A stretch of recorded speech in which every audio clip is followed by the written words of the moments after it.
Parang may pagkakataon na ang Lakers dito kay Giannis na makakuha sa trade dahil kung ang Utah Jazz hinihinging kapalit sa trade package para makuha si Lauri Markkanen, itong si Austin Reaves at Hachimura, Dalton Knecht, Jared Vanderbilt, Kleber at 2 first round pick.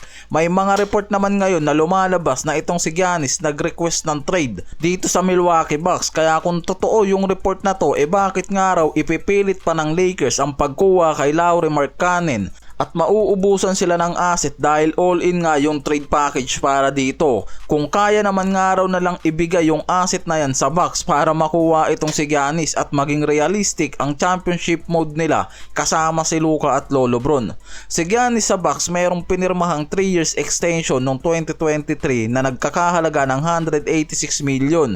Ngayong season meron na lang yung natitirang 57 million sa huling taon niya sa Milwaukee Bucks, kaya 2026 papasok yan bilang unrestricted free agent. Samantalang si Lauri Markkanen ngayon na nare-report na handang ibigay naman ng Utah Jazz sa Lakers sa isang trade, merong 5 years extension na nagkakahalaga ng 238 million contract at may cap hit na umaabot na 42 million at may no trade clause, kaya hindi siya magagamit ng Jazz sa trade ng 6 na buwan kung pipirma pa yan ng extension next summer. Kaya ngayon gusto na yang gamitin ng Utah Jazz sa trade para makapag-reshape yung mga to. Si Markkanen nasa prime pa ngayon, magandang shooting, rim stretching, forward at may potential na maging secondary star nga daw kung mauugnay kay Luka. Kaya nga hindi rin ganong kadaling bitawan ng Utah Jazz yan sa trade na walang malaking return sa kanilang roster dahil magagamit nila yan sa pag-rebuild at pagkuha ng bagong core sa lineup. Samantalang si Giannis naman, ang maganda dyan, walang no trade clause yan sa Bucks, kaya may legal na posibilidad talaga na isama yan sa trade kung may magandang araw at malaking return ang mapupunta sa Milwaukee Bucks. Lalo't sa report nga ngayon, si Giannis na mismo ang nagre-request ng trade dahil nakikita nito na hindi sapat ang bagong rebuild sa lineup nila para makakuha ng championship title sa season na to, katulad na lang ng hinahabol niya.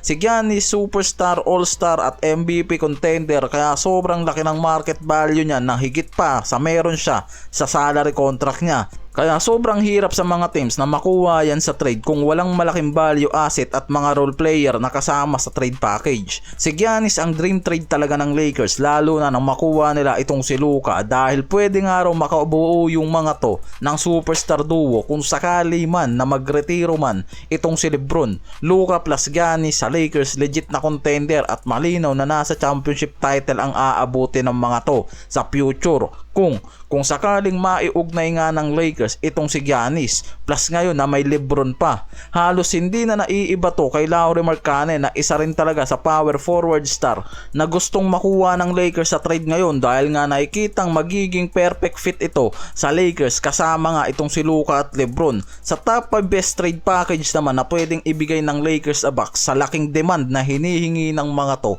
kailangan gamitin ng Lakers itong si Austin Reaves. Malaking parte yan para sa core nila kasama sila Hachimura, Gabe Vincent, Dalton Knecht at Kleber at 2 first round pick na hindi nalalayo sa trade package na hinihingi nitong Utah Jazz para dito kay Lauri Markkanen, na kung sakali man nga raw nakukuhain nila yan, gagamitin nila sa trade package itong si Austin Reaves pa rin kasama sila Hachimura, Kleber, Jared Vanderbilt, Dalton Knecht at 2 first round pick. Kaya talagang ubos din ang asset at role player ng Lakers sa trade kung si Lauri Markkanen ang kukuhain nila all in kung susugal sila dito kay Lauri Markkanen. Pero parang mas secured nga ang Lakers sa mga trade asset na ibibigay nila kung hahabulin nila itong si Giannis na lang sa trade. Dahil nakikita naman na mas safe ang Lakers dito kay Giannis kahit na mag all-in sila kung mauugnay nila yung kay Luka at LeBron ngayon. Lalo't si Giannis kaya ring maghabol ng pagiging contender sa kanyang team at hindi nalalayo sa championship na mentality tulad nga nitong si Luka at LeBron. At nakikitang legit champion contender ang Lakers kung sakaling si Giannis ang makuha. Kaya kung susugal naman nga raw ang Lakers ngayon, lalo na kung mag-all-in ang mga to, bakit hindi na lang kay Giannis na masisigurado nila ang championship run nila kumpara dito kay Lauri Markkanen, di ba?